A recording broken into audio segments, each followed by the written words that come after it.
Bonjour à tous, on se retrouve aujourd'hui pour le premier numéro du JT de la télé, l'occasion pour moi de vous souhaiter une très bonne année 2020, j'espère qu'elle sera pleine de bonheur et de joie et de santé évidemment. En tout cas nous on est prêts pour une toute nouvelle année de scoop média et d'infomédia, et au sommaire de ce premier numéro de l'année, on parlera d'abord de Cleaner, les experts du ménage, découvrez quand sera diffusé le remake de C'est du propre sur TFX. On parlera ensuite de Qui veut être mon associé, on vous révélera la date et le concept de la toute nouvelle émission de M6. On continuera avec les flops de l'année 2019, on fait le bilan avec vous via un sondage qu'on vous a proposé sur Twitter. Et enfin on terminera avec Faites entrer l'accusé, découvrez la date du retour sur France 2, mais aussi l'arrivée sur RMC Story. On connaît les dates de diffusion et on vous le dira en fin d'émission. Sans oublier comme chaque semaine votre toute nouvelle chronique du zapping info média de la semaine. Et cette semaine on a du lourd et on en parlera juste après le générique. C'est parti, générique.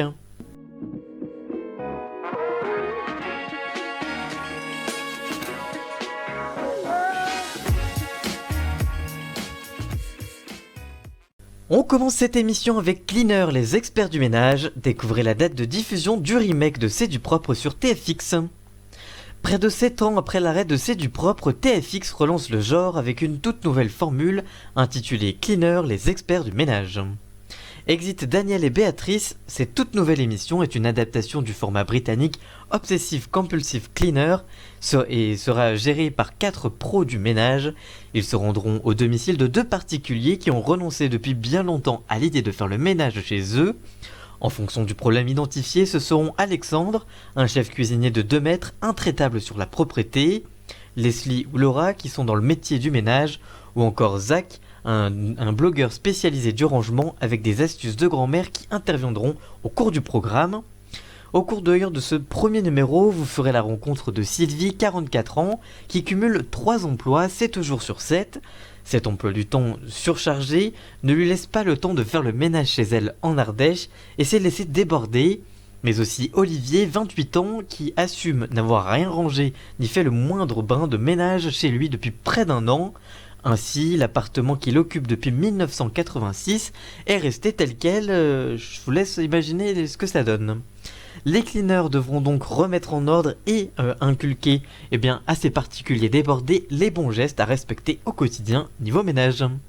Et c'est le mercredi 15 janvier prochain à 21h05 que TFX lancera Cleaner, les experts du ménage, produite par Adventure Line Productions, la société de production qui produit notamment Fort Boyard ou encore Koh-Lanta. Dites-nous en tout cas ce que vous allez penser de cette émission et si vous allez la regarder. Et on continue cette première émission de l'année avec Qui veut être mon associé. Découvrez le concept et la date de diffusion de la nouvelle émission de Julien Courbet sur M6. Après le succès de la reprise de Capital par Julien Courbet, l'animateur aura droit à son propre nouveau programme intitulé Qui veut être mon associé. Cette nouvelle émission de Qui veut être mon associé est l'adaptation du format britannique Dragon's Den, qui a été adapté dans plus de 40 pays depuis son lancement en 2005. Côté concept, dans ce programme, 70 entrepreneurs de tout âge et de tout milieu vont tenter de convaincre les investisseurs de miser sur leurs projets. Julien Courbet sera là pour recueillir leurs impressions à chaud avant et après leur passage devant les 6 investisseurs potentiels. Parmi ces fameux investisseurs, on retrouve Marc Simonisni, fondateur du site de rencontres Mythique, Frédéric Mazella, le créateur de Blablacar, Delphine André, patron d'une entreprise internationale de transport et de logistique, de près de 10 000 salariés, Marc Vonor, patron autodidacte de Bistro Region, une chaîne comprenant environ 150 restaurants, mais aussi Catherine Barba, qui a créé notamment Cash Store et Malinea, ainsi et enfin que Eric Larchevêque, qui a notamment créé Ledger.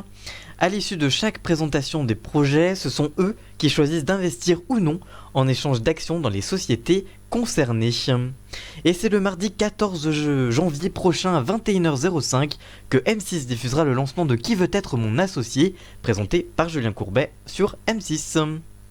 Avant de passer à la suite de votre JT de la télé, on passe à cette toute nouvelle chronique du zapping des infomédias. Les infos de la télé dont il ne fallait pas passer à côté, c'est tout de suite, juste après ce petit jingle.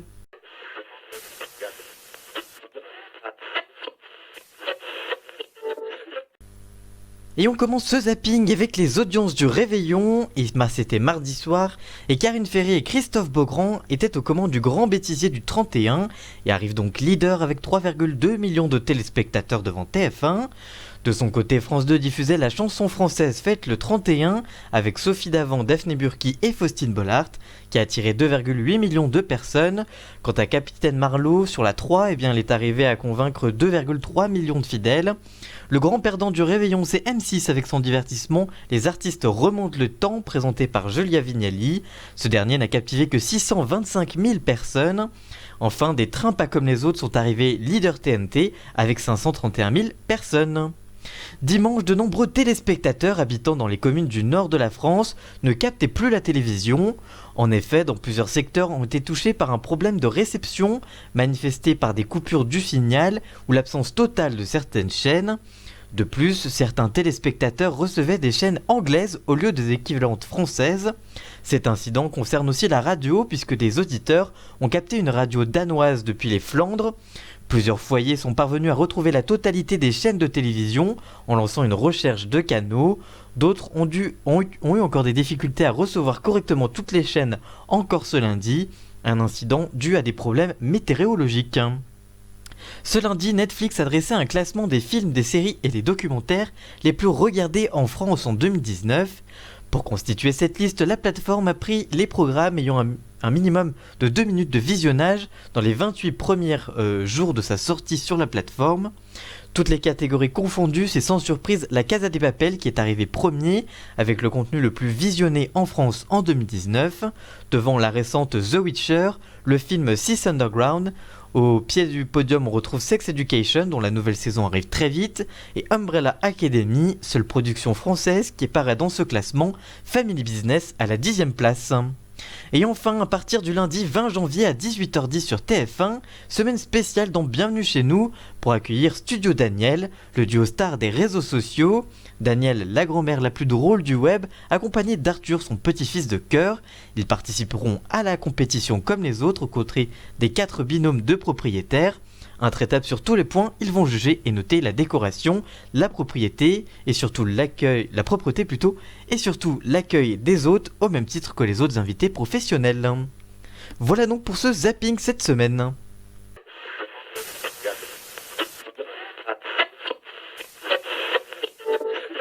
Et on continue cette première émission de l'année avec le bilan 2019, et oui c'est encore l'heure du bilan, et vous allez découvrir les flops de l'année 2019 selon les Twittos. Comme chaque année, c'est l'heure du bilan pour les chaînes de télévision en 2019. Voici le deuxième bilan avec les flops selon les Twittos. Cette année encore, pour les chaînes de télévision, de nombreux loupés ont marqué leur saison. Si on peut parler de flop pour une chaîne, c'est bien sûr M6. Près de 5 formats rien que en prime time auxquels on peut ajouter 2 autres programmes supplémentaires en access cette année. En prime, on retrouve notamment le documentaire choc Living Neverland avec 1,8 million de personnes devant leur écran seulement. On peut citer encore Contre-enquête avec seulement 1,5 million de fidèles, avec pourtant l'affaire Maëlys qui était au cœur de l'actualité et qui n'a pourtant pas convaincu le public, ou encore Les Reines des Enchères de Christina Cordula, ou encore Le Monde Secret cet été sous le million de fidèles en prime time. Les Reines des Enchères c'était en pré-access, mais malgré tout l'émission n'a pas convaincu. Sur TF1 aussi, on peut noter le flop de la saison 10 de Danse avec les stars avec Camille Combal, avec seulement 3,3 millions de personnes en moyenne, c'est la plus faible audience depuis le lancement de l'émission. Le retour de Je suis une célébrité, sortez-moi de là cet été n'a pas vraiment été le succès de l'année non plus, sans être totalement un flop non plus. Plus récemment, le concert de Patrick Bruel n'a pas été un succès non plus. C8 a également eu son lot de flops avec le jeu Strike avec Vincent Lagaffe, sous les 300 000 fidèles cet été. Patrick Sabatier a lui aussi loupé la voie du succès avec Vendredi Vérité sur C8, avec seulement 382 000 curieux pour la première et dernière. Together tous avec moi n'a rassemblé personne et arrive d'ailleurs leader de mon propre sondage que j'ai réalisé sur mon compte Twitter avec 39% des voix. Pour rappel, le programme avait démarré devant seulement 1,4 million de fidèles. Dès la seconde, seul 1,1 million de personnes étaient présents avant d'être déprogrammés sur W9 cet été, suivi alors par 148 000 Français seulement et 1% du public. La semaine suivante, L'émission avait légèrement progressé en étant 233 000 fidèles, c'est un gros retour, c'est un gros succès, devant leur poste et 1,6% du public avant d'être de nouveau déprogrammée. La chaîne a finalement diffusé la finale sur Sister et elle l'a récemment rediffusée le 24 décembre dernier à minuit. Alors oui, ils n'ont pas pris une grosse prise de risque, devant 170 000 téléspectateurs et 96 000 personnes pour la seconde partie. C'est presque un succès pour une deuxième et troisième partie de soirée un 24 décembre. Suit ensuite le programme d'aventure The Bridge avec 34% du sondage qui a fédéré, pour rappel, le programme avait fédéré 1,6 million de personnes pour son lancement. La semaine suivante, c'était seulement 1,3 million de fidèles qui étaient au rendez-vous de Stefan Rothenberg. La chaîne avait finalement décidé de reprogrammer son jeu en deuxième partie de soirée. Ainsi, le programme avait convaincu d'abord entre 23h et 1h du matin 438 000 téléspectateurs et 6,3% du public. La semaine suivante, ils étaient plus que 185 000 fidèles devant la chaîne entre 1h et 3h du matin. Oui, en même temps, c'était très tard. Et du coup, la chaîne avait fini par les diffuser aussi sur Swisplay, la plateforme de replay. Une ambition intime n'a pas convaincu non plus et est arrivée troisième de mon sondage avec 16% des voix. Et là, c'est toujours sur M6. Elle n'a pas fait de merveille avec entre 1,1 million de personnes et 1,5 million de fidèles pour les numéros avec les célébrités. Enfin, Beauty Match arrive dernier de mon sondage avec seulement 11%. L'émission de Luffy n'a pas convaincu des foules sur TFX sous les 250 000 personnes. Et vous, quel est votre flop de l'année? Dites-nous tout ça dans les commentaires, on vous lira bien évidemment. Et on termine cette première émission de l'année avec Faites entrer l'accusé. Découvrez quand l'émission de Faits divers fera son retour sur France 2 et son arrivée sur RMC Story. Retour en force pour Faites entrer l'accusé, en inédit sur France 2, mais surtout en rediffusion sur RMC Story qui a racheté les droits du programme.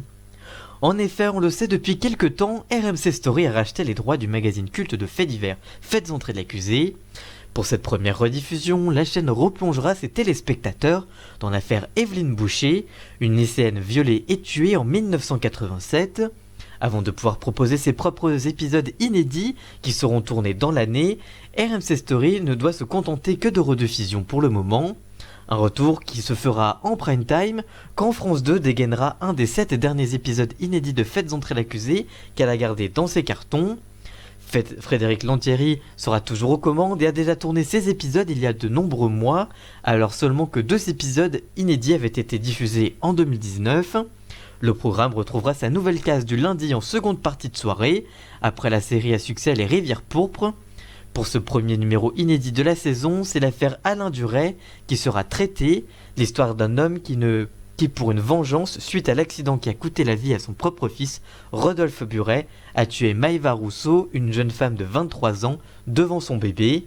Et c'est le dimanche 12 janvier prochain que RMC Story diffusera sa première rediffusion de l'émission de Faits divers, produite par 17 Juin Média, avant que France 2 ne propose le premier épisode inédit le lendemain, le lundi 13 janvier à partir de 22h45. Que pensez-vous de cette émission? Allez-vous regarder le programme sur RMC Story et sur France 2? Dites-nous tout ça dans les commentaires, on vous lira bien évidemment.